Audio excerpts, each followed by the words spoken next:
Police കാവലിൽ പരസ്യ മദ്യപാനം നടത്തിയ കൊടി സുനിക്കെതിരെ കേസ്. തലശ്ശേരി പോലീസാണ് കേസെടുത്തത്. കൊടി സുനിക്ക് പുറമെ മുഹമ്മദ്, ഷാഫി, ഷിനോജ് എന്നിവരും പ്രതികളാണ് എന്നാണ് മനസ്സിലാകുന്നത്. ഫെലിക്സ് പുളിക്കൽ വിവരങ്ങളുമായിട്ട്. ഫെലിക്സ്, ഞെട്ടിപ്പിക്കുന്ന ഒരു ദൃശ്യങ്ങളായിരുന്നു. കൊടും ക്രിമിനലുകൾ പോലീസിന്റെ സുരക്ഷയിൽ കോടതിയുടെ സമീപത്ത് വെച്ചൊക്കെ മദ്യപിക്കാനുള്ള സാഹചര്യം നമ്മുടെ പോലീസ് സംവിധാനം ഒരുക്കി കൊടുത്തു എന്നത്. എന്തായാലും അതിൽ ചില പോലീസുകാർക്ക് സസ്പെൻഷൻ നടപടിയാണ് ആദ്യം എടുത്തത്. ഇപ്പോൾ ഈ ക്രിമിനലുകൾക്കെതിരെ കേസെടുത്ത് മുന്നോട്ട് പോകാൻ ഇതൊക്കെ എന്തെങ്കിലും ഫലപ്രാപ്തിയിലേക്ക് എത്തുമോ എന്നറിയില്ല. എന്തായാലും ആ നടപടിയെങ്കിലും നടക്കുന്നു എന്നത് വളരെ പ്രധാനപ്പെട്ട കാര്യമാണ്. ഫെലിക്സ്,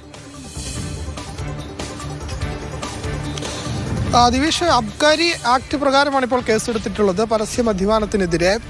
നേരത്തെ ദിവേഷ് സൂചിപ്പിച്ച പോലെ തന്നെ കണ്ണൂർ സെൻട്രൽ ജയിലിലായിരുന്ന കൊടി സുനി, മുഹമ്മദ് ഷാഫി, ഷിനോജ് എന്നീ TP കേസ് പ്രതികളെ മറ്റൊരു കേസിൽ, അതായത് മാഹി ഇരട്ടക്കൊലപാതക കേസിൽ കണ്ണൂർ തലശ്ശേരിയിലെ കോടതിയിൽ ഹാജരാക്കി തിരികെ വരും വഴിയാണ് ഭക്ഷണം കഴിക്കാനായി ഈ വിക്ടോറിയ ഹോട്ടലിൻ്റെ സമീപത്ത് വാഹനം നിർത്തുകയും പോലീസ് മാറി നിൽക്കുകയും ഇവർ ആ വാഹനത്തിന് സമീപത്ത് മറ്റൊരാൾ കൊണ്ടുവന്ന മദ്യം അത് കാറിനുള്ളിൽ നിന്നും മദ്യപിക്കുന്നതിൻ്റെ CCTV ദൃശ്യങ്ങളടക്കം പുറത്തു വന്നത്. ഈ ദൃശ്യങ്ങൾ പുറത്തു വന്ന സമയത്ത് ഇവർക്ക് സുരക്ഷയൊരുക്കിയ 3 പോലീസുകാരെ സസ്പെൻഡ് ചെയ്തിരുന്നു.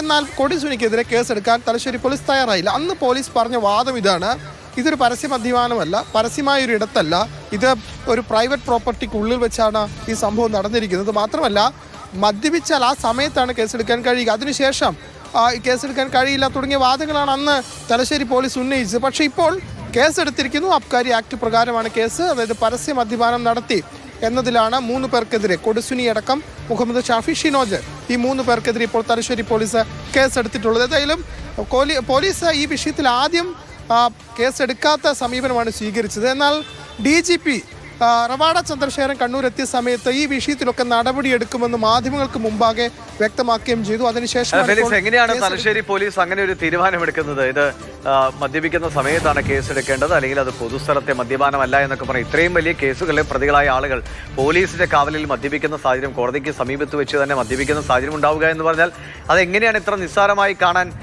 തലശ്ശേരിയിലെ പോലീസ് ഉദ്യോഗസ്ഥർക്ക് കഴിഞ്ഞത്?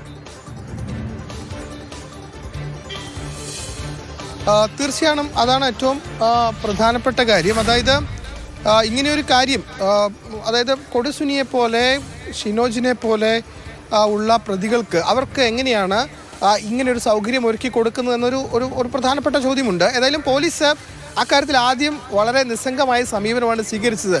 നോക്കണം, ഒരു അബ്കാരി ആക്ട് പ്രകാരം കേസെടുക്കാൻ ജൂൺ 17 നടന്ന സംഭവത്തിൽ ഈ ആഗസ്റ്റ് മാസം വരെ കാത്തിരിക്കുന്നു എന്നതാണ് കേരള പോലീസ് അതിലെടുത്ത സമീപനം.